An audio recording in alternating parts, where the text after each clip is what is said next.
नमस्कार विद्यार्थी मित्रांनो, आपल्या यूट्यूब चॅनलमध्ये आपलं पुन्हा स्वागत आहे. आजच्या व्हिडिओमध्ये महाराष्ट्र सहकारी संस्था कायदा 1960 यानंतरचा नेक्स्ट पार्ट आपण या व्हिडिओमध्ये बनवत आहे. म्हणजे हा थर्ड पार्ट असेल. पहिला आणि दुसऱ्या पार्टामध्ये आपण प्रस्तावना आणि अंतर्गत साधने याबाबत संपूर्ण माहिती घेतली होती. सहकारी संस्था जवळपास दोन प्रकारच्या काय करत असते, भांडवली उभारणी करत असते. एक तर असते अंतर्गत साधने आणि दुसरं असते बाह्यकृत साधने. अंतर्गत साधण्याबाबत आपण पहिला आणि दुसरा पार्ट म्हणजे आधीच अपलोड केलेला आहे. त्या व्हिडिओची तुम्ही बघितला नसेल तर ते डिस्क्रिप्शनमध्ये त्याची लिंक टाकलेली आहे, तर ते तुम्ही अवश्य पहा. त्यानंतरचा बाह्य साधने असते. म्हणजे अंतर्गत साधने जर अपुरे ठरले तर बाह्य साधण्याअंतर्गत सहकारी संस्था काय करत असते, पैशाची उभारणी करत असते, म्हणजे भांडवलची उभारणी करत असते. हा सुद्धा दोन पार्टामध्ये आपण अपलोड करणार आहेत, कारण की बाह्य साधने जोपर्यंत आपण पूर्णपणे डिस्कस करणार नाही ते त्यावेळेस तुम्हाला समजणार नाही. बाह्य साधनेमध्ये एक महत्त्वाचा पॉईंट आहे बिगर सभासदांच्या ठेवी. यामध्ये 4 प्रकारच्या ठेवी असतात. एक असतात सेविंग अकाउंट म्हणजे बचत ठेवी, दुसरं असते चालू ठेवी म्हणजे करंट अकाउंट, तिसरं असते मुदत ठेवी म्हणजे फिक्स्ड डिपॉझिट आणि चौथं असते रिकरिंग डिपॉझिट. अशा प्रकारचे 4 ठेवी आपण या व्हिडिओमध्ये डिस्कस करणार आहोत.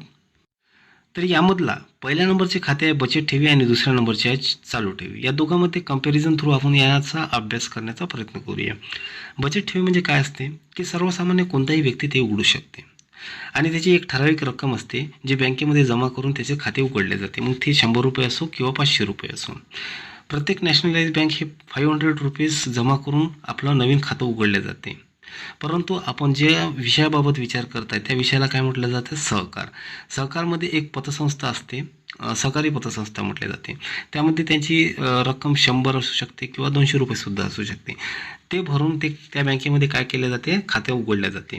परंतु चालू खात्यामध्ये तशा प्रकारचं नसते. चालू खातं कसं असते, फक्त व्यापारी आणि व्यावसायिक लोक उपयुक्तच असतात. का बरं असतात, कारण की त्यांचे व्यावसायिक असतात, त्यांच्याकडे दैनंदिन व्यवहार होत असतात पैशाचा, आणि दैनंदिन व्यवहार होत असतात म्हणून त्याचं खातं त्या सहकारी संस्थेमध्ये उघडले जाते.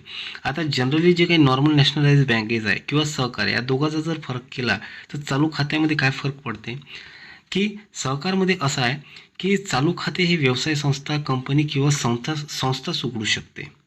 यामध्ये वैयक्तिक नावाने कोणतेही खाते उघडले जात नाही.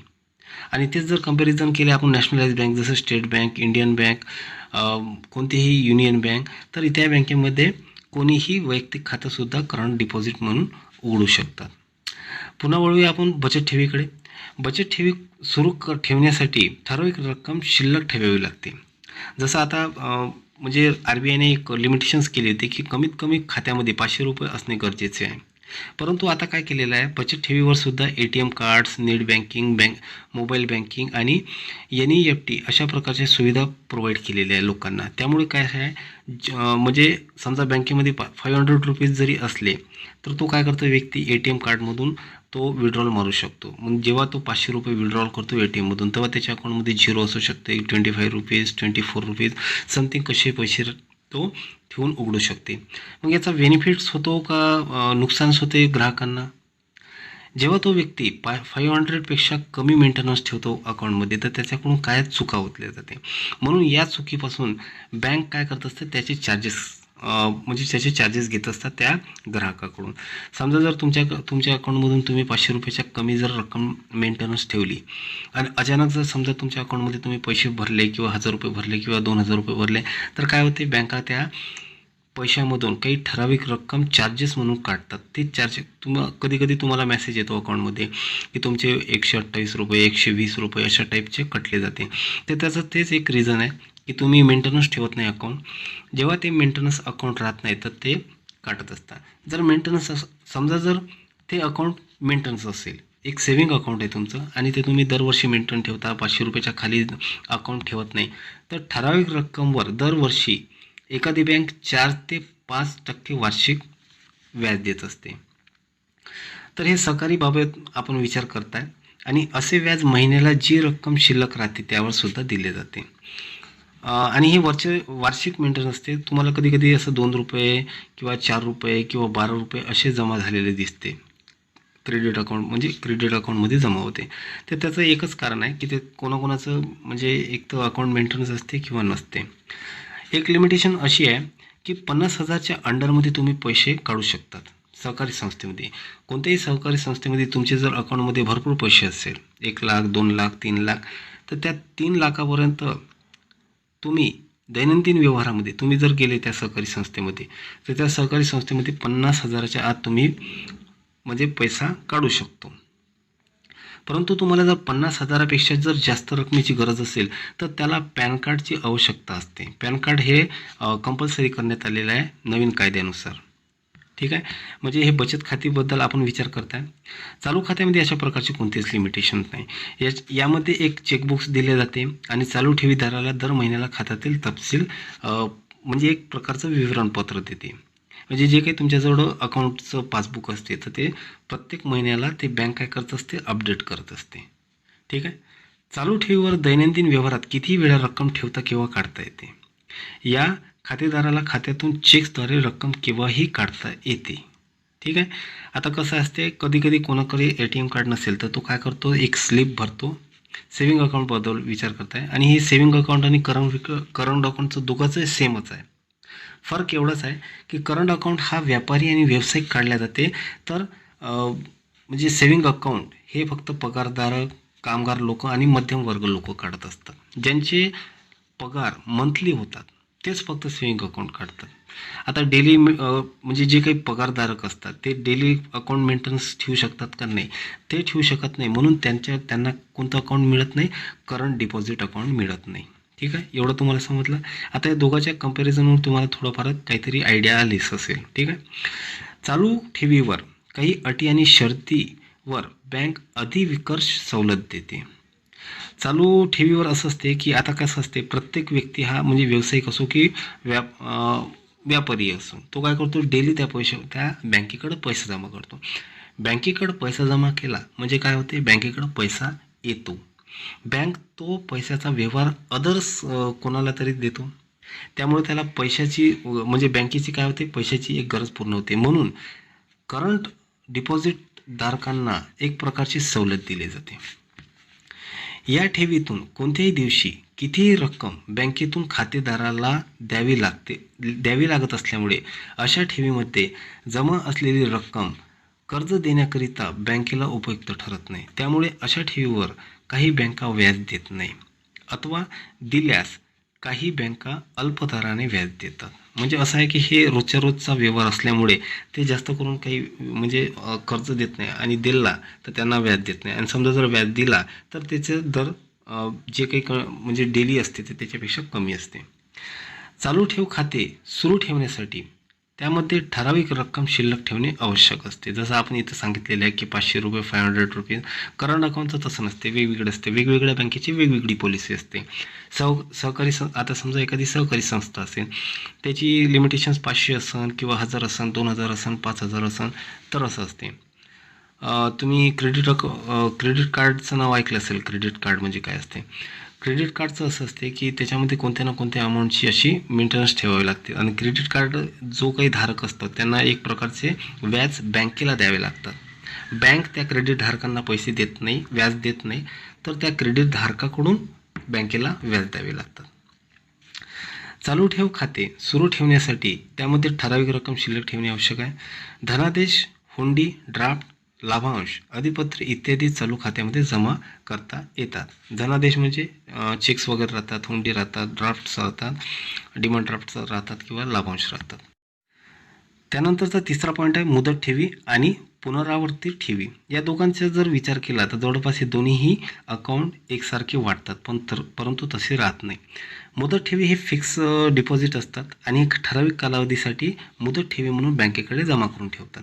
आणि त्या ठराविक वेळ जर संपली तर त्या ठराविक वेळ संपल्यानंतर त्याची मुद्दल आणि प्लस व्याज हे काय केले जाते, त्या व्यक्तीला दिले जाते. एवढं तुम्हाला समजलं. आता असं असते की बँकेची पॉलिसी कशी आहे, समजा एखाद्याकडून फिक्स डिपॉझिट घेतले तर त्या बँकेला काय दिले जाते, व्याज दिले. बँका काय करतात, त्या व्यक्तीला व्याज देतात. आता बँका व्याज देतात म्हणजे 1,00,000 रुपये किंमत असेल, 1,00,000 रुपये अमाऊंट अशी एक त्याने काय केलेली, FD केलेली एका वर्षासाठी. 1,00,000ची FD केली आणि त्याला किती पर्सेंट, समजा 8%, त्या संस्थेने काय केलेले 8%, 8% काय केलेलं आहे, व्याज दिलेलं आहे. म्हणजे एका वर्षानंतर त्याला किती मिळाले, 1,08,000 मिळाले. म्हणजे हे 8,000 काय झालेले आहे, या बँकेकडून गेलेले आहे. म्हणजे यामुळे बँकेचा काही फायदा होतील का, नाही, कारण की बँकेकडून 8,000 रुपये गेलेले आहे. म्हणजे बँकेचं नुकसान झालेलं आहे. तर अशा वेळेस बँक काय करते, हा व्यक्ती आहे, या व्यक्तीने एका वर्षासाठी 1,00,000 रुपये बँकेत जमा केलेले आहे. ठीक आहे. आता ती बँक काय करतात, की 1,00,000 तर मिळालेलं आहे बँकेकडं आणि 1,00,000 हे 1 वर्षासाठी मिळालेले आहे. त्यामुळे जी बँक आहे, जी सहकारी संस्था आहे, ती 1,00,000 पुरं वर्षभर वापरते. आणि 1,00,000चे कितीतरी लाख ते कमाई करते, म्हणजे इन्कम करते. हे बँकेची प्रॉफिट आहे. आणि त्यामधून काही भाग तो त्या व्यक्तीला देते. जसं आता 8% दिलेला आहे, म्हणजे 8,000 दिले. आणि ते जर 1,00,000चा व्यवहारच त्या बँकेने केला नसता तर ते बँक बुडीत झाली असती, कारण की 8,000 त्याला व्याज द्यावे लागले. 1,08,000, 1,00,000चे 1,08,000 द्यावे लागले. म्हणजे याच्यात काय झालेलं आहे, त्या बँकेचं नुकसान झालेलं आहे. त्यामुळे काय करते ते व्यक्ती, म्हणजे ती बँक ते 1,00,000चा व्यवहार दुसरीकडे करते. म्हणजे दुसऱ्या एखादा बी व्यक्तीला, ए व्यक्तीकडून पैसे डिपॉझिट म्हणून घेतलेले आहे आणि बी व्यक्तीला काय केलेले आहे, त्याने लोन म्हणून प्रोव्हाइड केलेले आहे. 8%चा इंटरेस्ट तो या व्यक्तीला देतो, तर 13%चा इंटरेस्ट तो या व्यक्तीकडून घेतो. ठीक आहे. म्हणजे 1,08,000 याला देतो आणि या व्यक्तीला 1,00,000 दिल्यानंतर त्याच्याकडून 13% इंटरेस्ट घेतो. म्हणजे 1,13,000 या व्यक्तीकडून घेतो आणि 1,08,000 या व्यक्तीला देतो. म्हणजे बँकेचं प्रॉफिट किती असेल, 5,000 रुपये. ठीक आहे. हे मी फक्त म्हणजे एक्झाम्पल म्हणून सांगितलेलं आहे. असे कितीक व्यक्ती फिक्स डिपॉझिट बँकेमध्ये जमा करतात. तर हेच काय असतात, त्या बँकेची इन्कम असतात. एवढं तुम्हाला समजलं. तर याला म्हटलं जाते मुदत ठेवी. आणि हे भरपूर प्रकारचे असतात.